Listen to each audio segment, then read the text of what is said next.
Hey everybody, Matt Burke here. Today I'm going to be reviewing the Goon, Them That Don't Stay Dead, issue 3 of 4. This issue comes out usually bi-monthly. It's pretty awesome. Eric Powell, the creator, he does pretty much everything by himself, and yeah, man, he's got a lot of beautiful artwork in here. This story really reminded me of one of his grounded ones. It's called Chinatown. You can pick it up now, like usually in a hardback. I highly recommend it. I got pretty much all of this guy's stuff. This is like the one character I collected over the years for the Goon. Usually people like, comic book nerds or whatnot, people that are into comics, they start reading comics when they're kids, and then they kind of break off when they're like in high school, early college, and then they kind of come back, you know what I mean? But the Goon, that was like, that's what happened with me. And with the Goon, that was the book that I always collected. It was always a fucking fun departure from reality and a big knee smacker. But yeah, this one definitely has a little more of a serious tone. If you guys haven't checked out the other reviews I've did on the first part of the series, spoilers. There's gonna be some spoilers in here. The Goon, he kind of had a fling with a lady, and he some bad stuff went down in there, and so now he's trying to get to the bottom of it. So, and then it starts up. We got the new zombie priest right here, and he's actually being interviewed right here. When word got around town that the zombie priest was back, some feared it meant a return to the nightmarish chaos of the old times, when undead hordes could be lurking in the shadows to steal their wallets or eat their dogs. You say you're not the man you were, but tell us, Mr. Zombie Priest, why should anyone believe you? So like now the zombie priest is this kid from the prior comics. You guys gotta go pick it up. He's basically zombie priest has possessed this kid. Look, I get it. I attempted to destroy your town. Make it a hellish landscape. Nightmare creatures turn you and your neighbors into brainless, rotting, undead apostles. But doesn't everybody deserve a second chance? My days of selfish, wanton destruction are done. I just want to be an everyday schmuck like the rest of you. Sure, I'm a constant reminder of your mortal frailty, but look around me. Look at these faces. Death may be putrid, smelly, missing an eye, but it can also be goddamn adorable, right, Jody? What's funny, he's making the headlines. Zombie priest feeds homeless to zombies. With the barrage of media appearances, the zombie priest may have reformed his image, but his character remained questionable. Soon he again became a prominent figure in the beleaguered Berg's crime scene. These are some really cool characters I like in here. They're like these furry, like zombified, almost like these ghouls. They're pretty awesome. Nice haul, boys, and don't worry, that is just a stolen truckload of toasters and egg beaters. You have to start somewhere, and we're about to corner the market on kitchenware. Oh shit! And then you have Dr. Alloy right here. He's got some information that he hasn't gave over to him just yet. Hello, I say hello there, little deviant. Have you exacted vengeance upon those who imprisoned me yet? That was our deal, Huh? Oh yeah, right. So much vengeance. Are you sure? It doesn't really sound like you did. You really did. Yeah, for real. Lots of vengeance. Cried like a baby when I vengeanced him. The priest resurgent even drew the attention of his mysterious dope pusher, Dorothy Dye. So she's like a big character in this story. The Goon and Frankie are trying to figure out who this Dorothy Dye is, this opium pusher. And the whole backdrop of the story is basically like the Prohibition. You're coming out of the Wild West and into the Industrial Revolution. It's just that time, it wasn't that far off from the Wild West, and technology was picking up. So was the drug trade, and opium was a big drug at that time. So, Mrs. Dye, your 11:45 appointment is here. Welcome, priest. I'm so pleased you accepted my invitation. Before you get started, if you're looking to hustle opium on the undead, you're barking up the wrong tree. Smack is ineffective on zombies. No, this matter is more personal. A woman took something from me of great importance. She was last seen in your town. I could use your help finding her. As the drunk goat said to the blind farmer with his pants down, what's in it for me? So then you have this this crazy nightmare right here. Really love the way this is the way he did this sequence right here. This is all your fault. If you hadn't been enamored with Labrazio, tried to befriend with murdered, this would have never have happened. It's all your fault. Kizzy, I'm sorry. I didn't mean to. It's all your fault, Bella. Bella, I never meant for you. It's all your fault. Myrna, I wasn't.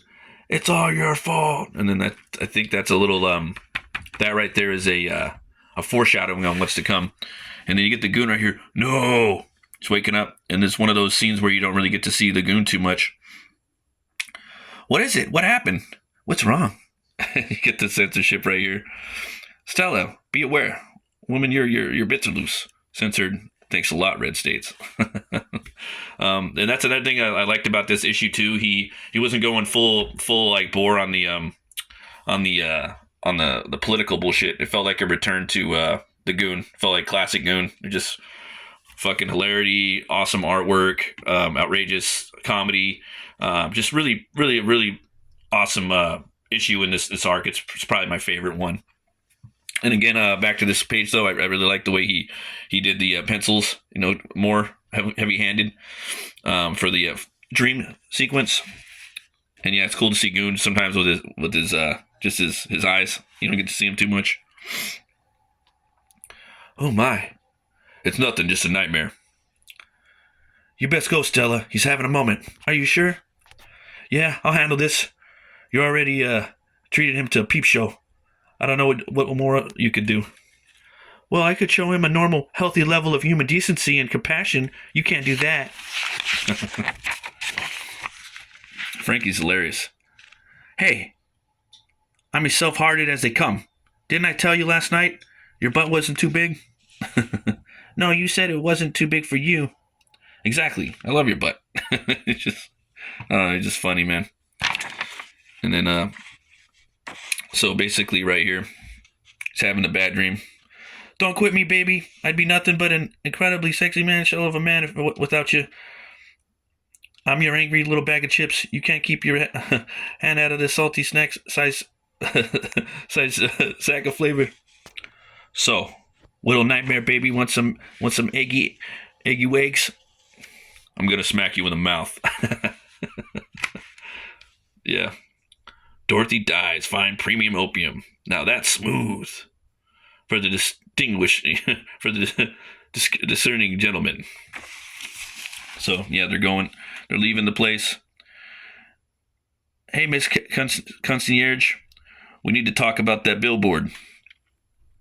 What about it? I don't want to see it anymore. Tough. As long as Dorothy dies, it stays. So it's like right up above his house. You see, she killed a friend of mine, and cry me a river. My old man died choking on some sausage link, but you don't see me boo-hooing on Flapjack Fridays whilst I dip them in my syrups. You never heard of maple syrups, you unworldly jackass? What kind of moron is you? God, the people I gotta deal with in this job.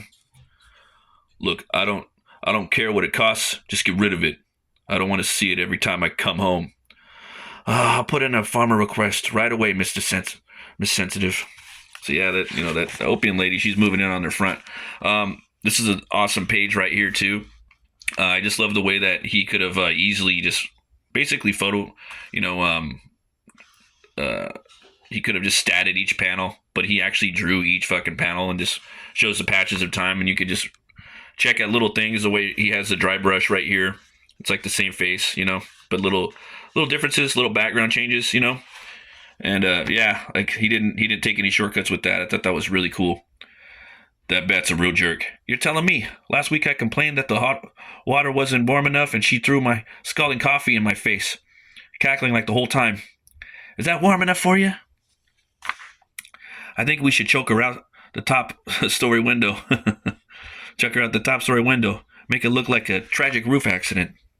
He looks at him with his mouth open like, maybe. That's funny. But right, now I need to talk to Spider. But he's still in the clinic. That's right. So they go to this clinic right here. He's talking about all the drugs, that whatever you have, they'll take care of you. It's one thing I love about the Goon, man. He's always got some really cool, kooky characters. It's hilarious. But one more thing too about this page, I love the background, the pencil that he's using right there. Just really break it up. This really builds on the otherworldliness of the town in which he lives. And they come and they see Spider. Again, this hilarious scene right here. One of the funniest scenes in the book. And this right here is probably one of my favorite panels in the book. The Spider. He's a classic character from the Goon. And he's looking pissed off, but you have all the eyes right here. You can see the different forms of emotion. I just think that's really cool the way he did that. Yeah. It's hilarious, man. Funny scene right here. I don't want to spoil it. I don't want to spoil the knee smack for you guys. But yeah, man, this book is awesome. The Goon gets a phone call that he must respond to. I'll let you guys go ahead and check that out, because I don't want to spoil it. But this book was just like filled with a lot of really cool old school like Goon vibes, man. And yeah, that looks awesome. I want to check out the Grendel Devil's Crucible. Hellboy is always awesome. Can't go wrong with Hellboy, man. That's got to be probably my favorite comic series, because it's just, yeah. And this too right here, guys, check out Dracula book 1, The Impaler. It's actually in stores right now, or you can order it. Please go order it from your LCS. Most of these LCSs will give you a discount, you know. Some of them do, some of them don't. But, you know, you got your local comic shop. You want to keep them in business. You want to keep this business healthy and alive. There's also these books right here I haven't heard of. Headless Horseman. That's awesome. That's one of my favorite characters. And looks like someone's doing a take on Medusa. I haven't really heard anything about that. But looks like looks pretty cool. You know, she's got the snakes and she's got a mask, you know, and you know what happens if people look at her, or she looks at people. So looks like it might be like a anti-hero story or something, but I might have to look into that. It looks pretty cool. Yeah. And we got this Barfly character. This looks kind of fun. Thought it was a pretty funny looking character. I don't know anything about it, but the artwork looks really cool. But yeah, guys, definitely go check out the Goon part 3 of 4. Them That Don't Stay Dead. I give it 2 horns way up. Again, killer story, great art. Kind of felt like an old school Goon comic, very, very Chinatown-esque. And yeah, everybody, thanks for watching. Always remember to be bold, be brave, and roll the bones to know your role. I'll see you guys next time. Stay metal.